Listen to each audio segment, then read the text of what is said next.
welcome back to another day here at GlassBuild America. I'm Ellen Rogers. And I'm Drew Vass, and we're coming to you from the show floor where there are a lot of new things, Ellen. There are a lot of new things, a lot of new products, new trends, technologies, a lot of focus on high-performance glazing systems, automation. So what are some of the things that you saw today? Well, in particular, how those things come together, right? New products, new forms of spacer and machinery, and how they're formed together as a cohesive system. Yes. Including VIG.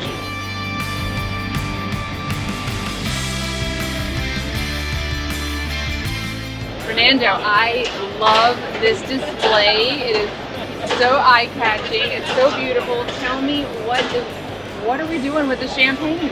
Thank you, Ellen. So we're in for a big party. So we're celebrating the release of our new solar bomb product.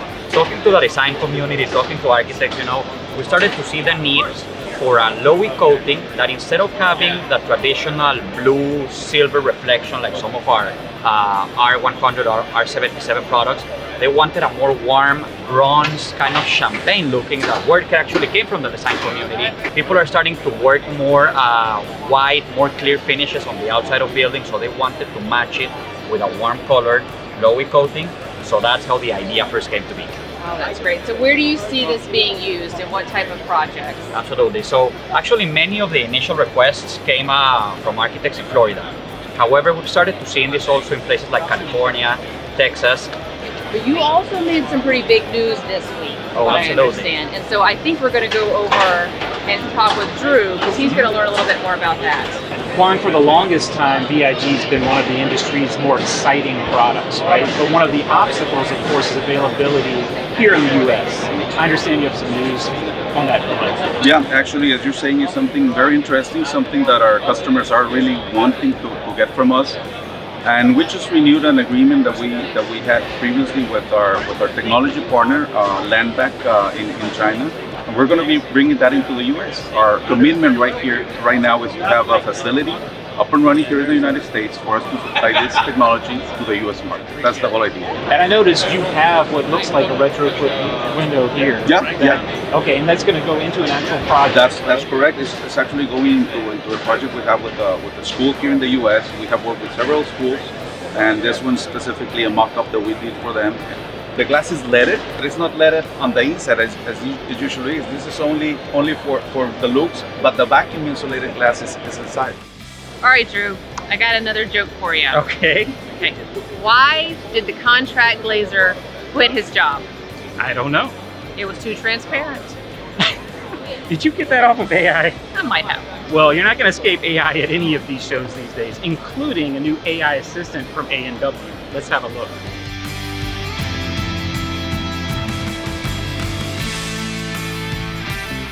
One of the biggest things we're seeing right now is how AI, artificial intelligence, is making its way into all sorts of communication, businesses, things that we're doing in so many different ways. And I understand that you guys have also brought your own virtual assistant to the show this year. Can you tell me a little bit about it? Yeah, we're taking care about the AI topic, of course.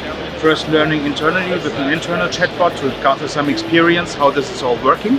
And then after a couple of months, we said, okay, we see value to provide AI, not just using a buzzword, but to have a real use case with the order entry. The pink lady, what you see in the lower right corner, is called Mira. So this is the name of our AI.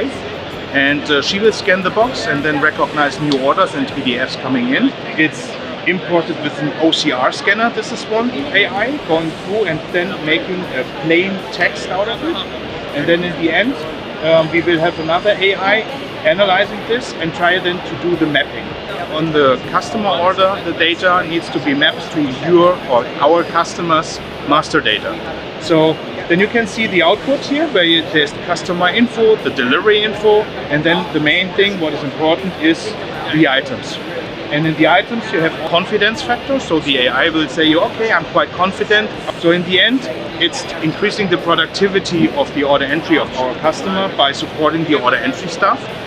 So there's a knowledge base where you train here per customer what needs to be considered in future, and the target process will be then an automatic import into the front-end system. Right, AI is a really important topic right now, but I think one that's even more important that we're focusing on a whole lot throughout the industry is this growing need for safety and security glazing. And this year is the 30th anniversary of YKKAP's Protect impact system. That's right, including for residential.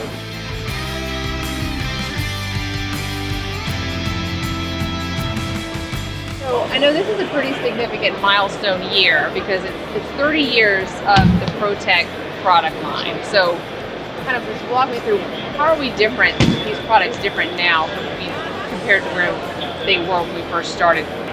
Hurricane Andrew came and devastated Homestead, part of Lower the Keys, and we realized that our construction methods and techniques were not doing really well. We were one of the first companies that came out with storefronts that had impact glazing in them. Now back then, impact glazing was 2 layers of glass with the inner layer in it, and it was a very simple system, very limited in sizes, 7-8 foot tall. The systems now are thermally broken, energy efficiency, insulated, low E glass, and they can be up to 12 feet tall storefronts, and some of the doors are 10 feet tall now. We always talk about this being for Florida, like Florida, Miami-Dade, that area, but you know, when you look at like this map that you have here, you see that there are regions and zones, it goes far beyond just South Florida. Well, any coastal area in the United States, starting at Galveston all the way up through Sandy to hit New Jersey. Okay, those areas need impact protection.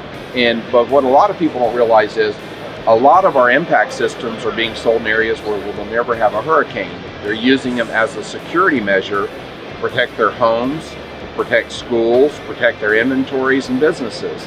So it's kind of a secondary market that we never anticipated. Can you talk some about what you're seeing as far as on the residential side? I know these are not residential products, but there are still hurricane products available for that market as well. Correct. And the testing for hurricane products are the same for a house as a commercial building. We're seeing more and more architects actually using the storefronts and curtain walls in houses because they can get bigger spans of glass, bigger openings, better energy efficiency, and stronger systems, because the cost variation is very similar to a house window would cost. Speaking of anniversaries, you had an anniversary today. Well, not you, but US Glass Magazine.